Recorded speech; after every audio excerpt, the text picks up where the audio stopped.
Hey, everyone. Welcome to the latest podcast episode. This is your host, Terry Knight, and you're in for a treat today. I've been dying to talk to the one and only Liz Wilcox. And once you hear her story, her background, what she's doing, now and from back then, your mind will be blown. She's amazing. She's making lots of money online. She's helping other people make money online.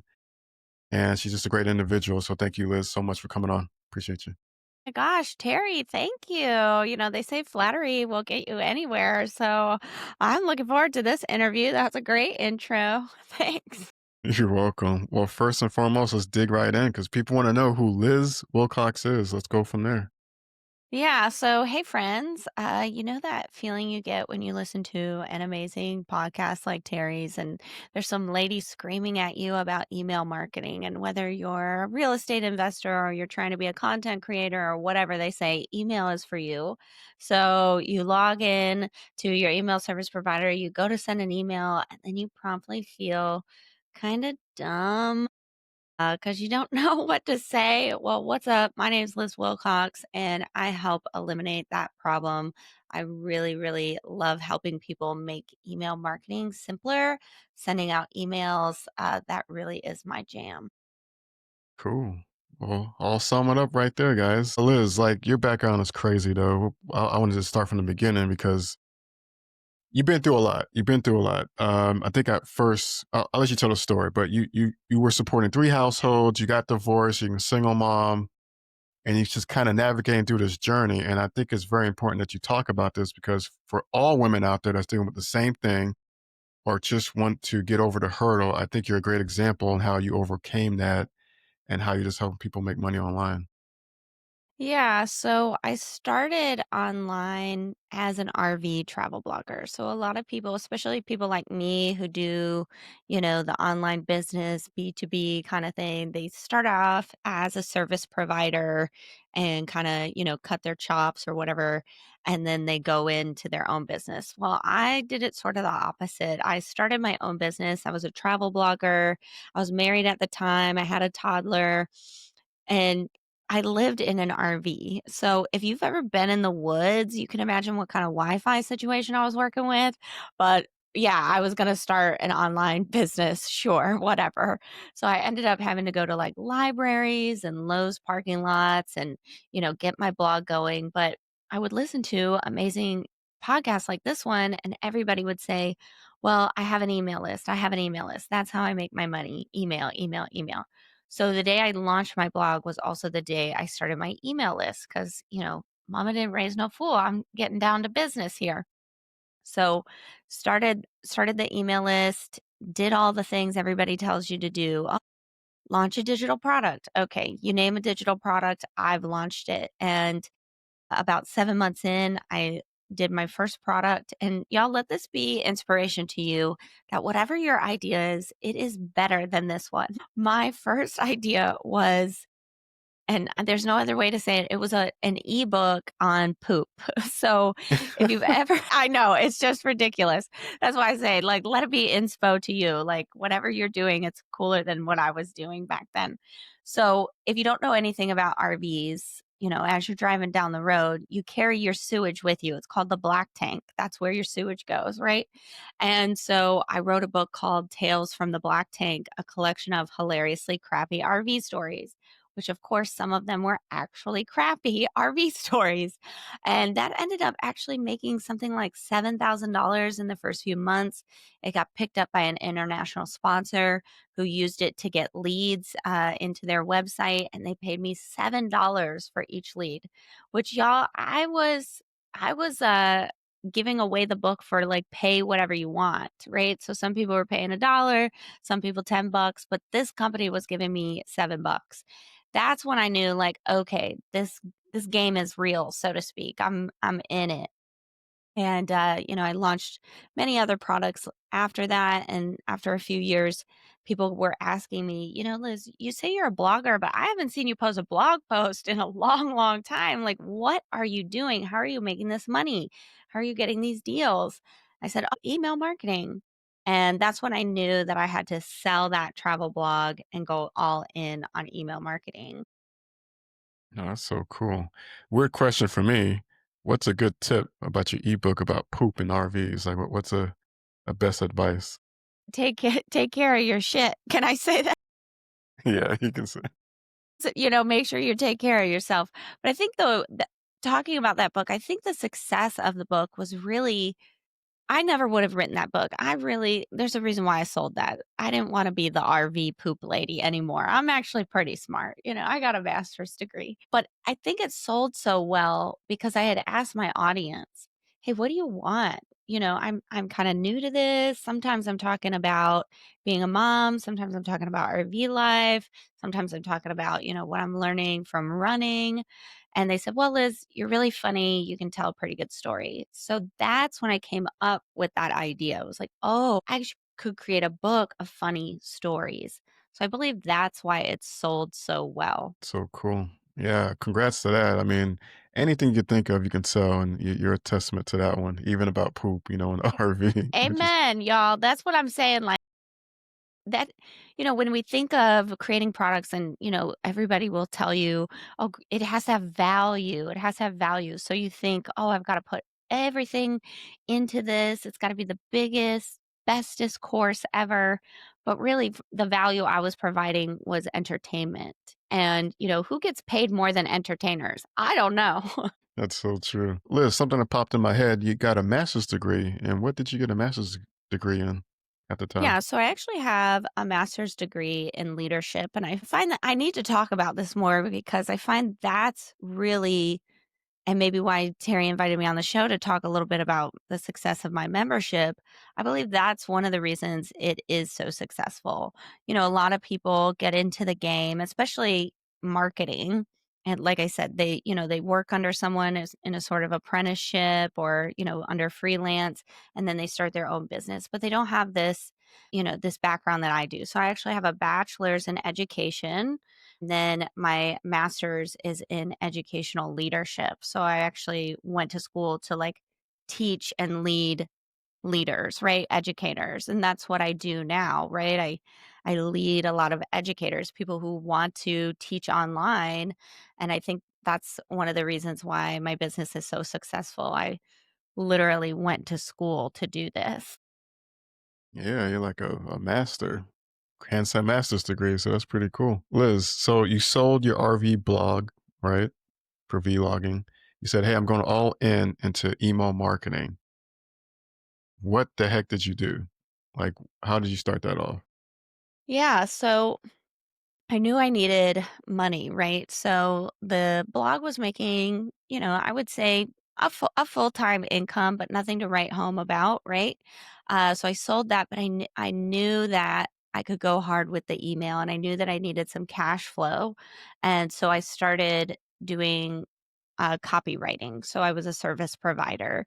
But just like the RV blog, I started my email list the same day I started my services, right? And I said, hey, do you want to know how I've been building this blog, how I was making money, how I was making brand deals? Join this email list over here. And I just put it on Facebook. And that's how I started the list. It's also how I got my first client because then I emailed those people and I said, "Hey, actually, I'm doing some services. If you want XYZ, I'll do it for you." And I started doing VIP days. You hire me for a day, I knock a bunch of stuff off or out for you.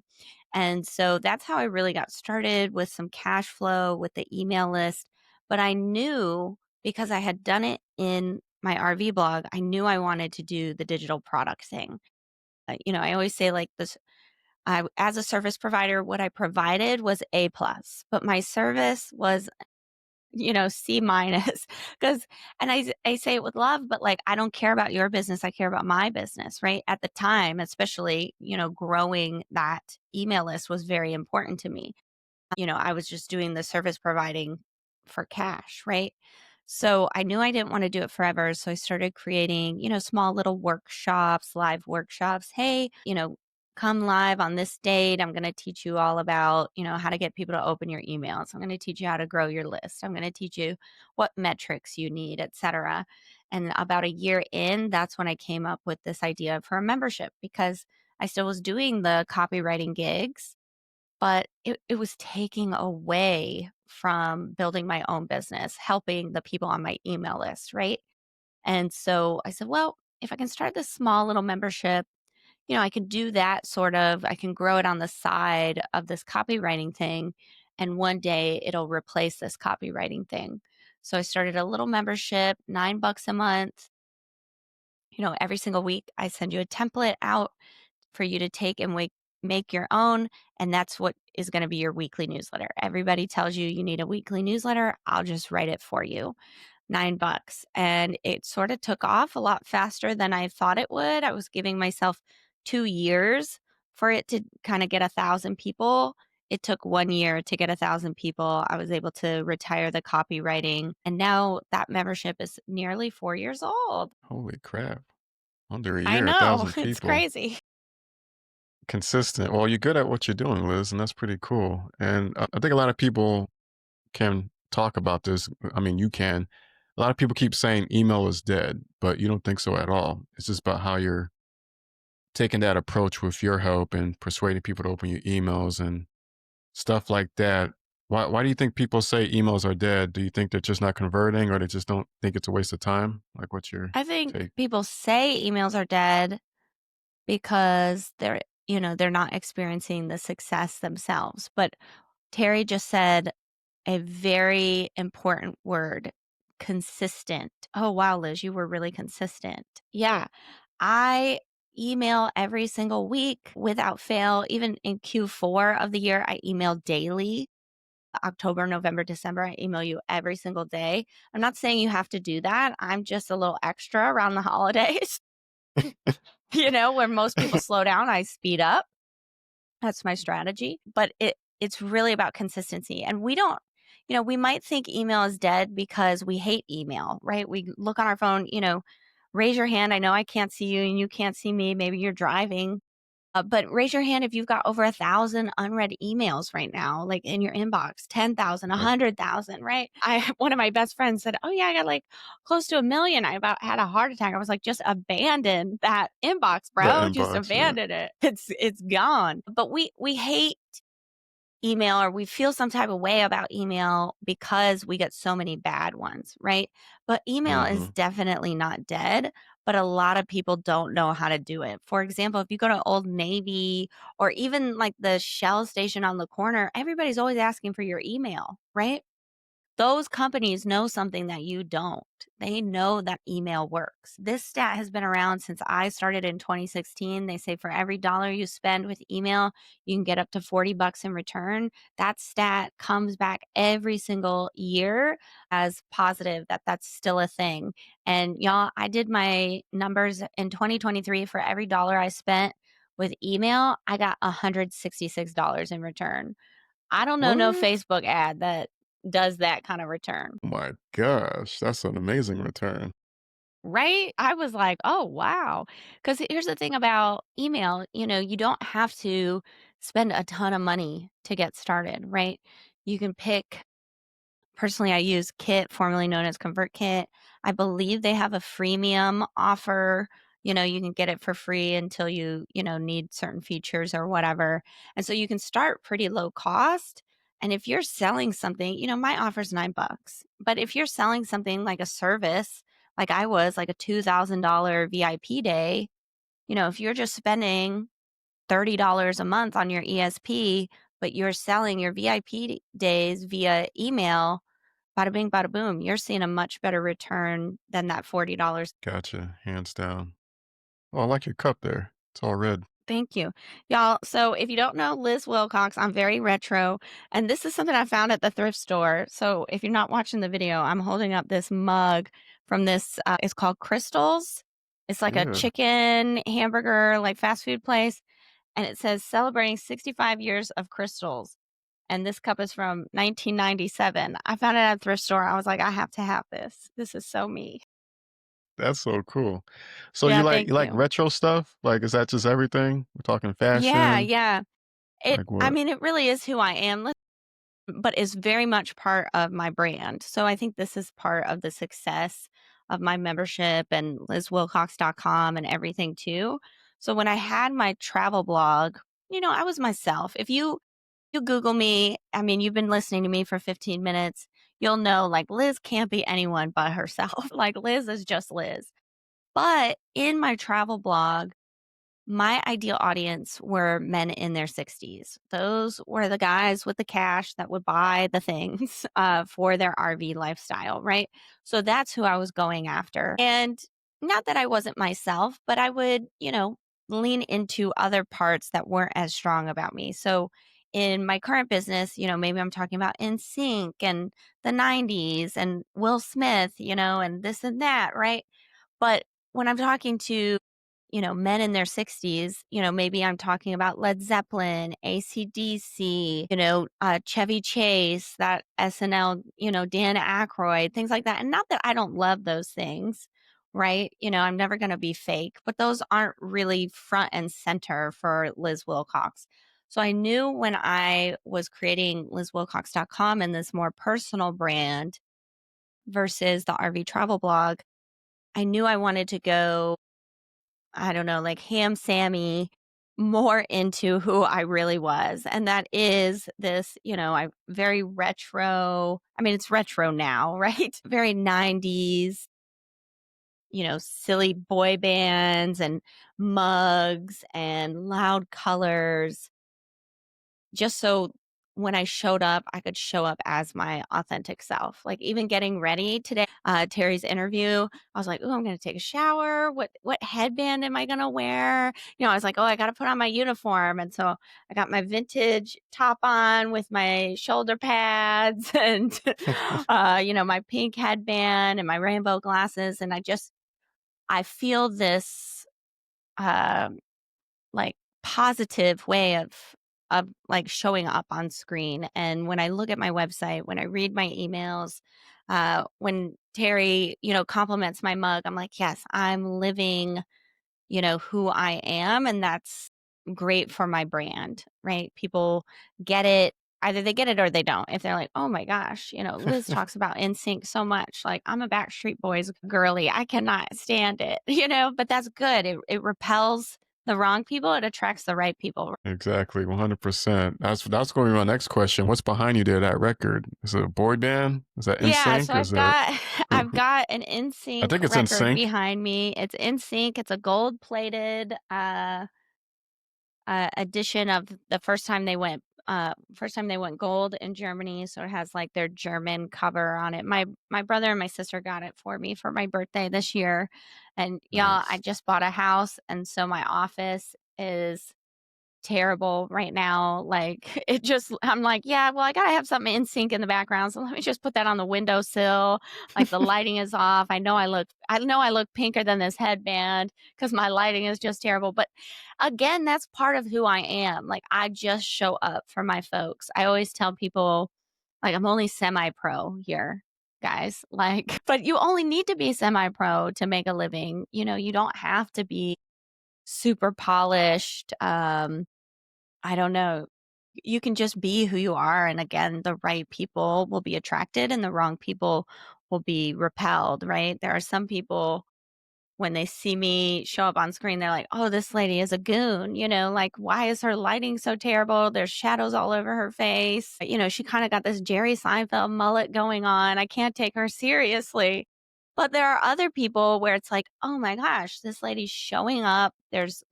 She's got this weird haircut. There's shadows on her face, but wow, look at what she's doing. Hmm. Maybe if she can do that, surely I can do my thing too. And so I've really leaned into the semi-proness that is me in order to inspire others. Well, you're not semi-pro. You're a pro in my eyes. Thank you. Thank you. In some email, I'm a pro for sure. But lighting, podcasting, background, all that, I have a lot to learn. You have a lot to learn. It's funny, Liz, because you just moved. You said we talked about it before the podcast. You should definitely deck out if you have an office room, if that's going to be it, or wherever. 90s themes, just how you like it. You know what I'm saying? Like just bring it all out, make it pop, loud colors. I would love to see that. You'll kill it. Yes, well, I You'll kill it. can't wait to see it. So, speaking of being semi-pro and The Office, this is a side note, but a company that I really admire is called Ecamm Live. They do live streaming It's an app for Mac users, and it helps you Okay. live stream like a pro, basically. But I've been using it for years and years just to record episodes. If anywhere I'm online, I use it.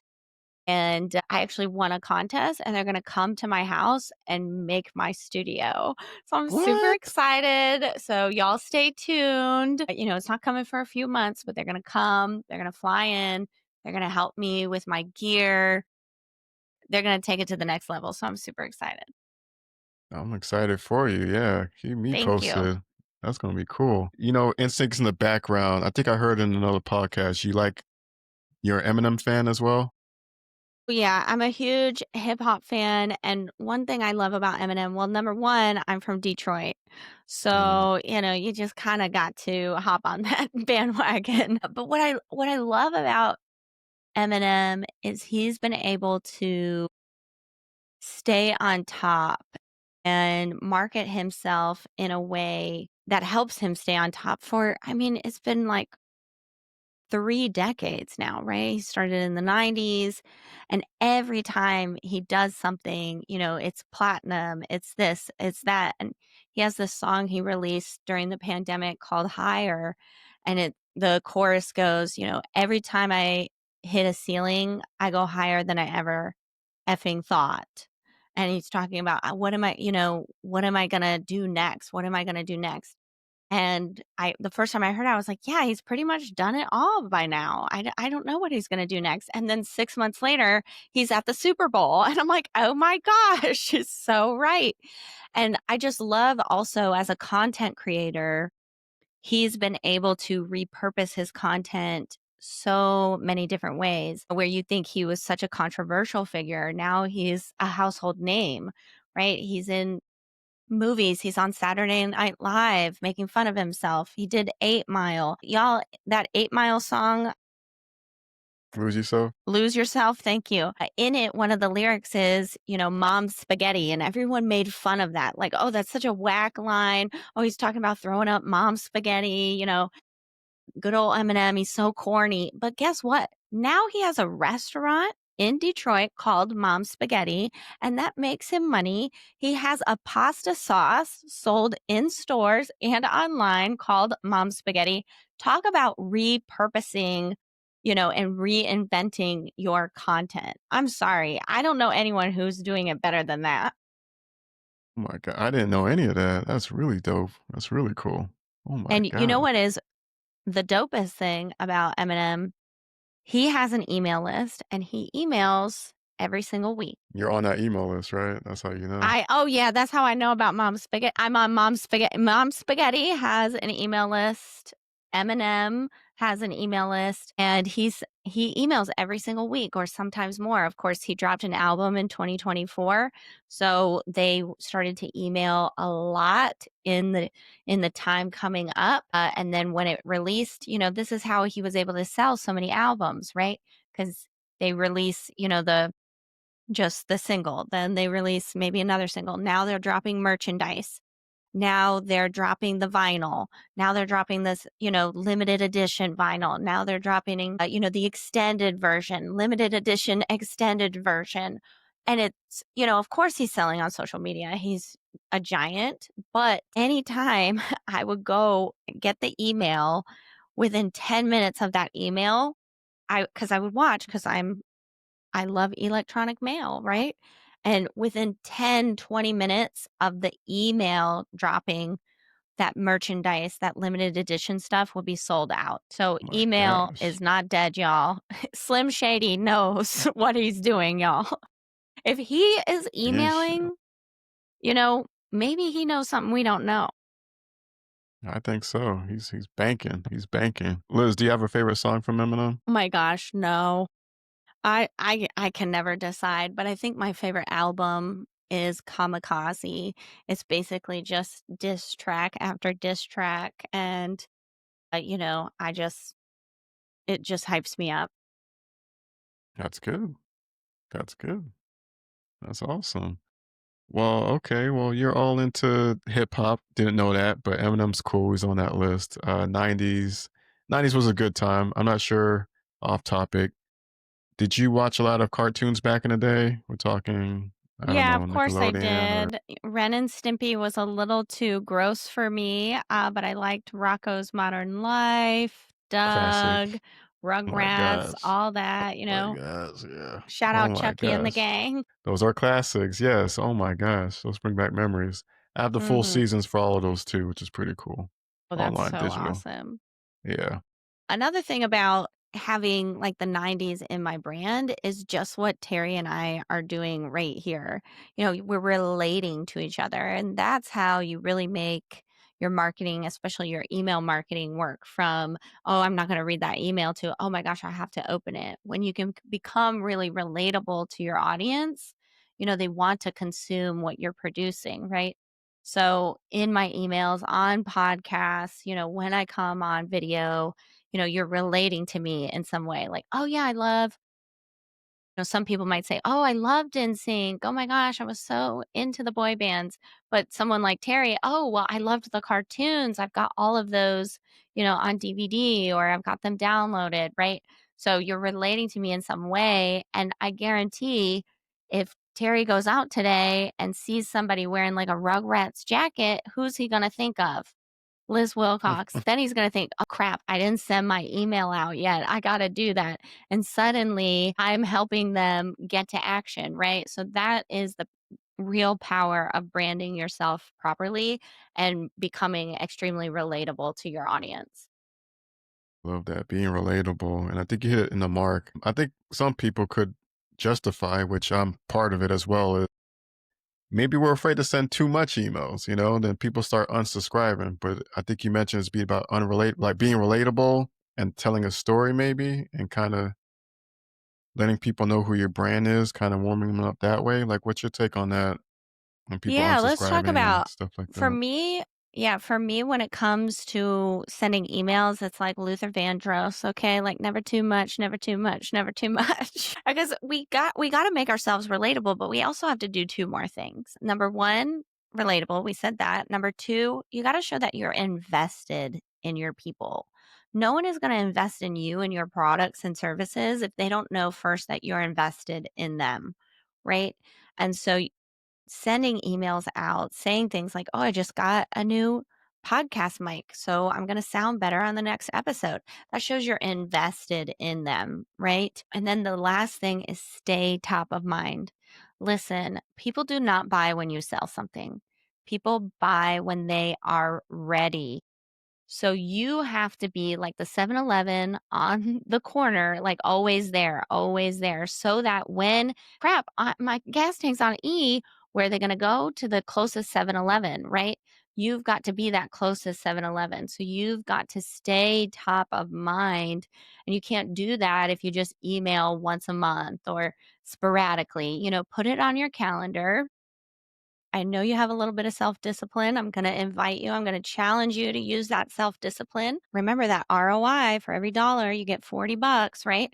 So use a little bit of that self discipline and stay top of mind and become relatable. Show that you are invested because when you do those first two things, when you do those things, staying top of mind becomes much easier. People look forward to your emails, they open them, they click, they buy. Cool. Well said. Well said, Liz. I guess my next question would be your tech stack for email marketing. Let's talk about yours, and then what do you recommend for people? I know you mentioned Kit, which is free, but is there anything else tied in that kind of help people with email marketing, or is it just that Yeah, platform? so my tech stack will disappoint you. I'm a two-step chick. If it takes more than 3 steps, I'm out. I'm just never going to do it. So my tech is really, really simple. So to send emails, I use Kit, again, formerly known as ConvertKit. It's really simple. It's the only one I've ever used. I just picked it. It seemed like a good price with some good features, and I've been using it since 2016. But when it comes to choosing for you, I really recommend just setting 20, 25 minutes on the clock, going over to YouTube, typing in, kit review, active campaign reviews, Stan review, and seeing what works for your brain and then moseying on over to those websites and what works for your budget, right? Like, "Oh, I really like Kit, let me look at the price. Or I really like Stan, let me look at the price." Side note, y'all, you know what the term Stan came from? An Eminem song. And now it's part of everyday culture. And there is literally an email service provider named Stan. What? Just coming first, everything leads back, all roads lead back to email and Marshall Mathers, right? Marshall Mathers. He's a cultural phenomenon for sure. So I just use Kit. My website is on WordPress. Those things talk to each other really nicely. With my membership, it's also on a separate WordPress site. Again, it's connected directly to my Kit account. So when a new user is created, it goes directly to my Kit account. So really, really simple tech stack. I love simple. I think everyone does. Gets too complicated Amen. and things break, and then, oh my gosh. Yes. Oh my gosh, we complicate things so much. You've got to, and the thing about getting to a certain level of success is just taking it one day at a time, one tech thing at a time. What will work right now? Of course, there is such thing as too simple where things start breaking because it just doesn't have enough, right? But more often than not, we make things too complicated, right? And so I really caution against trying to make everything razzle dazzle and, super sophisticated unless you're already making, six figures, multiple six figures. You really can do a lot with a little bit of technology. Yeah, you're a testament to that one, that's for sure. Liz, you said the first year you made had 1,000 subscribers and you've been at it for 4 years. What's the total count now? You must be way I past that. think, yeah, I think right now the membership is just over 3.5 years old, and we are just under 4,000 members. So we're recording this right before Black Friday. So I'm hoping to get about 1,000 new members over the week of Black Friday. That's usually what the last couple years we've usually gained about 700 to 1,200 people on the My Black Friday sale.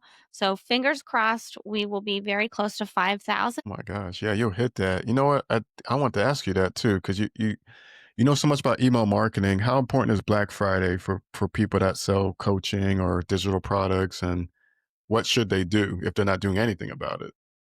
I mean, for me, I just look at it as like Black Friday is the largest shopping day in the entire world.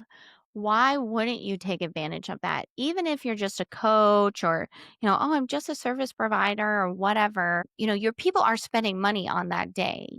Even if you don't live in North America, Black Friday is now considered this sort of international shopping day. And so I highly recommend taking advantage of it, even if it's just something simple or, you don't have to do this big, long, drawn out thing. Maybe it's, hey, I have this new idea for a product. I'm going to launch it on Black Friday. I'm going to do a beta pricing or, have some beta people in. Hey, I want to create this thing. It's going to start in January. Buy it now. It's Black Friday. So you can get a good deal on it, right? What I love about Black Friday is it's kind of like no rules. You can do whatever you want, right? Where typically you might say, "Oh, well, normally I sell this product for $500. I don't want to tick off the customers who already bought it for 500 when I run a sale," right? That's usually what most people tell me. But on Black Friday, it's kind of like Mardi Gras in New Orleans. It's like, whatever. It's Black Friday, babe.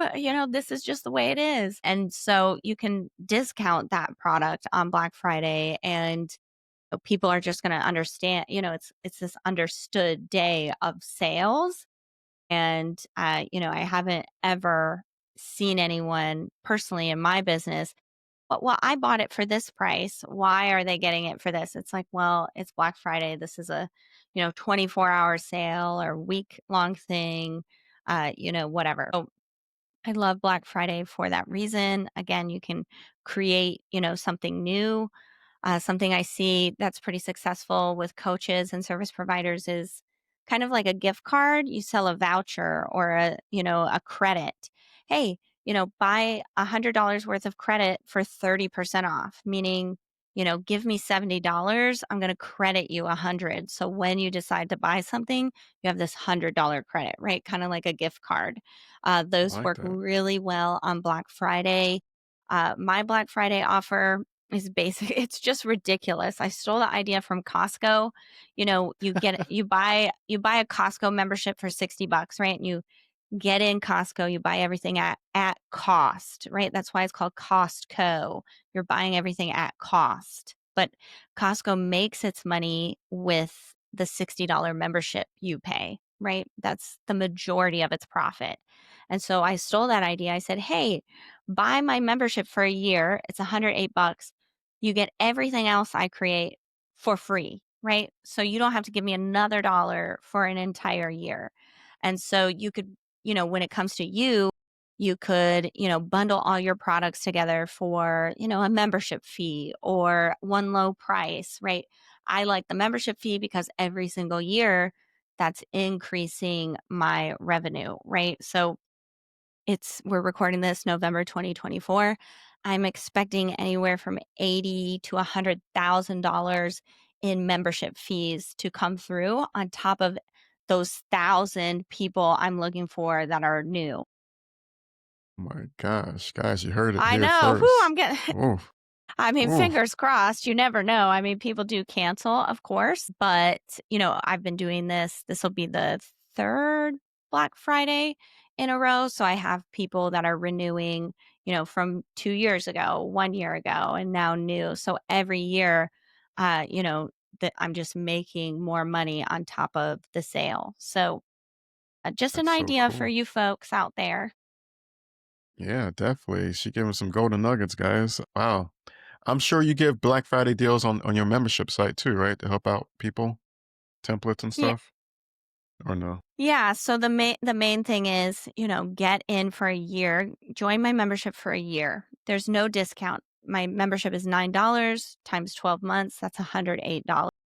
And then you just get access to the whole candy store, so to speak. You get access to all my products for free for a year.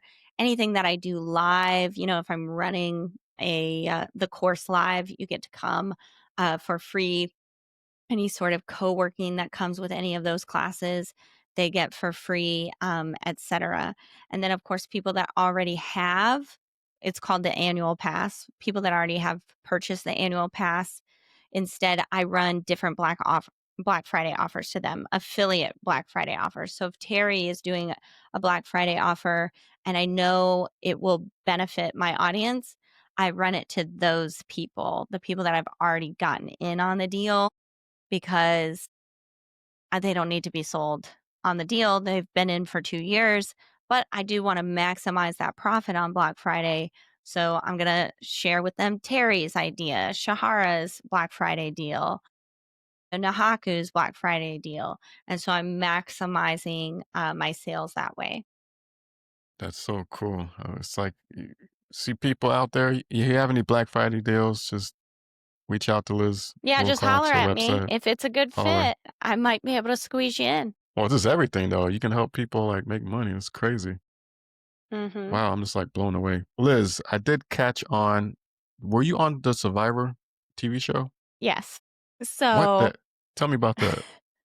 Yeah, so I was on Survivor, which, I mean, unless you've been living under a rock, it's pretty much the largest television show in the last 25 years. It still is the number one watched TV show, like watched live.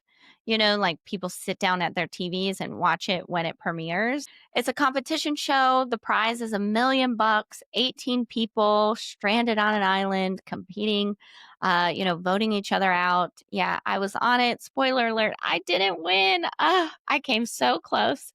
I actually was the last person eliminated from the competition. So I made it really, really far into the game. I got fourth place. So the final three go in front of the jury, and the people that got voted out now get to vote for the winner. So I was the last person left, or the last person that didn't make it to the very, very end. It was a great, great time. And honestly, I have So nowadays, my business sort of runs itself. The majority of the time I spend in the business is hanging out with amazing people like Terry, just talking about what the business has done, giving ideas for email marketing, and just searching for new people to grow that email list, right? And so the membership itself, it's almost 4 years old now. It kind of runs itself. There's a giant community that help each other. I show up, and do those live calls like I was talking about. I write the emails, etc. But I have Survivor to thank for that, really. Because I was leaving, I had to be gone, no phone, no contact with the outside world for at least 5 weeks. So I had to hire an operations person and basically upload my brain onto the internet so that someone else could run the business while I was away. And I've been fortunate that my sister works for me. She worked for me part time before Survivor. And the day that I left to go to Fiji to compete, she started her full time work. And so I really have Survivor to thank for me working less because I realized I'm the bottleneck in this area, or I don't really need to be the one doing that, or that was kind of frivolous. Let's create a shorter way. How can we make this 2 steps and not three? And so I really went through that big process, and I was able to take those 5 weeks off. I actually came home. I got very ill after the show. I lost almost 14% of my body weight in 25 days. So I was really ill when I came back to the States. And so I had to take 2 more months off of work, but I could do that because, I was pushed by being on this show to sort of not exit the business, but be able to exit. And now I take every summer off. I took summer 2024 off. I didn't work. I didn't even have my laptop. I didn't even have my work email on my phone for over 90 days. It was amazing. Oh my god, that's like a dream right there. That's a dream. Amen. Yes, yes, yes. And thank you, Survivor, and thank you, email marketing, for making it all happen. My gosh. Well, I had a few more questions regarding Survivor, the TV show. You went to Yeah, Fiji for sure. 5 weeks. Yep. I used to watch the show a lot when I was younger, so it's just crazy that you went on it. Congrats.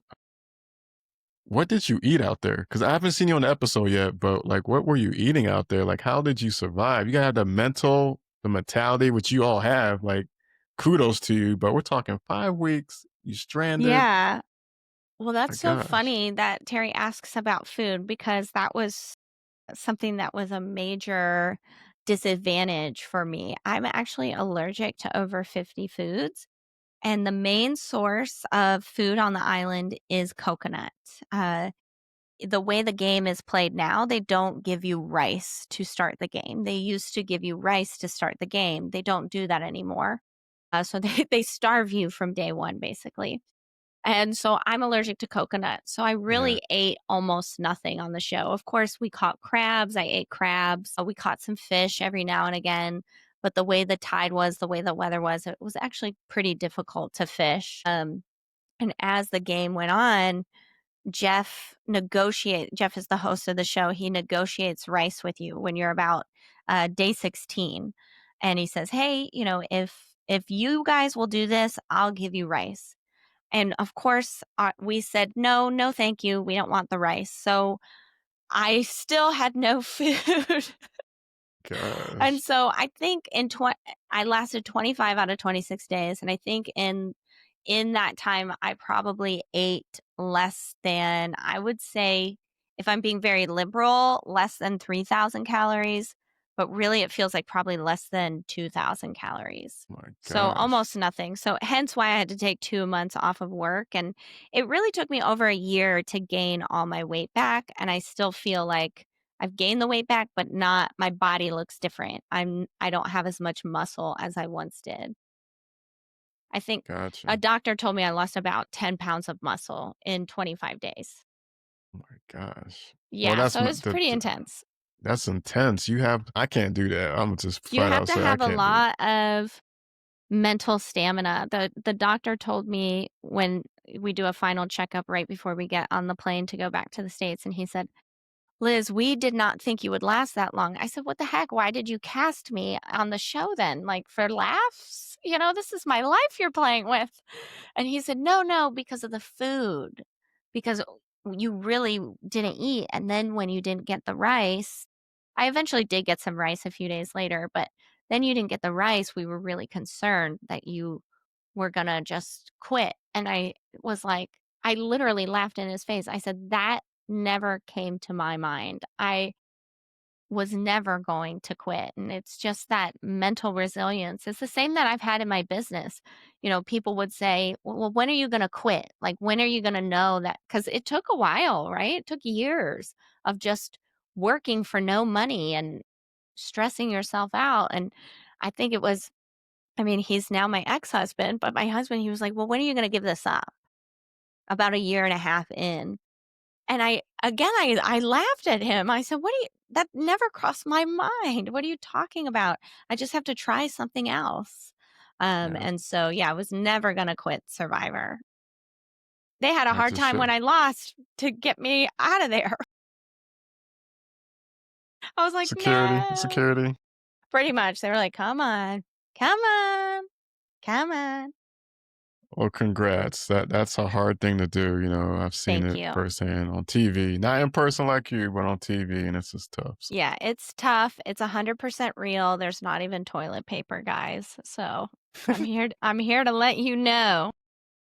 oh my gosh, did it rain throughout the 25-day period? It Rain? rained a few times. The first time it rained, it poured, and I was so happy because everyone around me was cracking, right? And I'm thinking, "Oh, this is great for my game. They're just not mentally tough, you know?" And so prayed for rain every day, but it really only poured a couple times. But I was really hoping it would rain the whole time so people would kind of crumble under the pressure. Gosh, well, Liz at the forefront. She can do it all, guys. This is how you build a business. You're talking. She built a business, had her sister take over.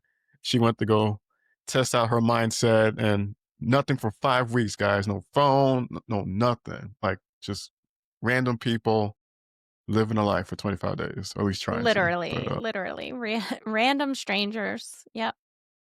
that's so cool. Well, your sister handled the business. How long did it take you to train her? I'm just kind of curious because she Yeah, so took on everything. yeah, so she had been working within the business for probably about a year before I went out on the island. But she still wasn't doing everything. So it was probably about a 4-month process. You know, we were working with an operations manager, creating all the standard operating procedures, etc. For again, for me to like upload my brain into, onto Notion. We use Notion, and for her to understand and for her to, slowly take things over. And I'm still there so I can answer questions. So I can, look at her work and say, "Oh, well, I would do it a little bit more like this." And, because she's my sister, she said, "Well, just stop looking then." Shout out Patricia, Sounds she's about right. amazing. So, yeah, it was about a 4-month process, but again, she had already been working within the business. She already knew the value set of the business, and I think because she's my sister, she kinda knows, what I like and, what I don't or won't accept within the business just naturally because she knows me as a human. Well, shout out to Patricia. She's killing it for you, killing it. She surely So is. you're taking like the whole summer off, like you said, 90 up to 90 days. That's just anyone's goal that runs a business. What do you like to do for fun? Like, Yeah, what do you well, guys got I planned? love running, and in the summer, I live in Florida, and I go up to Michigan where, the sun is not melting your face. And I love just swimming in the cold water. I love Honestly, I didn't know this about myself. I've always been a high achiever, but I really actually like to rest. Who would have thought? I like sleeping in. I like just chilling by the campfire or at the water. I like just hanging out with my friends. So for fun, I do almost nothing, but it's so fun. If that makes any sense. It does. I love that feeling. Liz, you said you're a mom. How many kids do you have? I have one child. She's my true blue. I knew I only wanted one child. And that's Mhm. part of the reason why I worked so hard the first, 5 years of her life to ensure that I could be there for her when she really needed it. Right now, she's about to turn 10. I know she's going to be a preteen and a teenager soon. And the way that I was working when she was a toddler, really grinding, trying to figure out this business thing, when you have a teenager, like, that's not good. Those they need you at that age, right? They need you to really be present. Even if they want you an arm's length away, they really actually need you to be paying attention, right? And so I thought about that a lot when she was little of, I can work really hard right now. Of course, my kid needs me. I'm not neglecting her or anything, but I was working a lot. And now, I walk her to school every morning. I pick her up in the afternoon. I turn my computer off at like 1:30, 2 p.m. I don't turn it back on. I really am very present for her. And that's just been something that's super, super important to me to, create, go from that service based business, right, to this membership model so that I could have time with this child. Like I said, I only want one. That means I only get one shot. So you do it or not, Liz. So it really was important to me to be very intentional in how I set up my business so that it could afford me the lifestyle and the way I wanted to be a mother later. Well said. You planned ahead, which is good. We have a 2-year-old. He's Blake. We're still new parents, still growing at it, hustling, grinding every day, still learning new things. We're not perfect. Mhm. But Liz, like you're a testament. You're so successful, 7-figure entrepreneur here in the house, guys, helping business owners out there. What advice do you give to people that are parents starting out or going through the journey to kind of get over that huddle?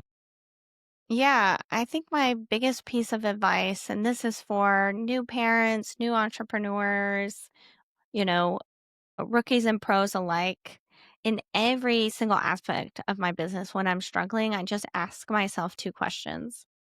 Number one, what would this look like if it was easy? And sometimes, like, especially new parents, like, it just ain't gonna be easy, right? So I got a backup question. I got a backup question. So again, what would this look like if it was easy? And then number two, what would this look like if it was fun? And between those questions, I can usually come up with my next right step. And it's so important, especially as new parents, to, try to make it easy on yourself, easy on your kid, and fun, right? Because you can lose a lot of joy if you're just going through the motions. But, that second question, it's like, oh, how can I make it fun? All right, well, if it was fun, maybe we'd turn on some music. If it was fun, maybe we'd leave the house. If it was fun, or, maybe we would get dressed today so we could leave the house, stuff like that. So that's really what I recommend. I love it. I love it. And what do you want to teach your 10-year-old daughter when she's of age that she can pass on to her kids? Since you're so successful in every single way that you want her to thrive and be the same way. Yeah. And I think this is a good place to leave everyone. And I think Terry already mentioned it was intentionality. How can you live with intention? Don't let life happen to you, right? You gotta, you can and should mold your life. So living with intention, knowing why you do things and moving towards those things that you love is really, really important. That's what I hope to leave not just my daughter with, but, most people that I come across is, the one thing I wish more people understood about me is, I do a lot of things with intention. Okay. I love it. I love it. Liz, where can people reach out to you to learn about your email, marketing, membership, any other stuff you got to offer, and just follow you because you're such a great brand in between? Thank you. Yeah, of course, I'm an email marketer. I'd love for you to join my list. You can go directly to lizwilcox.com. In the top right hand corner, there's a hot pink button. You can't miss it. It's going to give you all the things you need to get going with email. It's going to give you some subject lines. It's going to give you 3 newsletter samples so you can see what it's like to show you're invested, to become relatable, and to stay top of mind. And if that's not enough, I'm also going to give you a welcome sequence already written for you. That's lizwilcox.com, hot pink button. Guys, I'll have the links below. Liz, I just have one last question for you to end the Okay. podcast episode. What keeps you going every day when you want to give up? And this might already tied into earlier, but maybe it's the same, maybe it's different. What keeps me going is I just have a zest for life. I just love possibility. I love seeing what is coming next. I know that I could go at any freaking second, right? We could end this call, I could walk out and that could be my time. And some people might find that morbid, but I find it really exciting. It helps me get up in the morning and, just look at all the possibilities and move towards the ones that excite me. Well said. Well, guys, you heard it first. The amazing Liz Wilcox in the house. Guys, have any questions, comments, or concerns? Let me know. And I'll direct you to Liz herself. Liz, thank you so much for coming on. I appreciate you so much. Thank you so much. I can't wait to see what everybody does with email. Yeah, me too. Until next episode, guys. Peace out.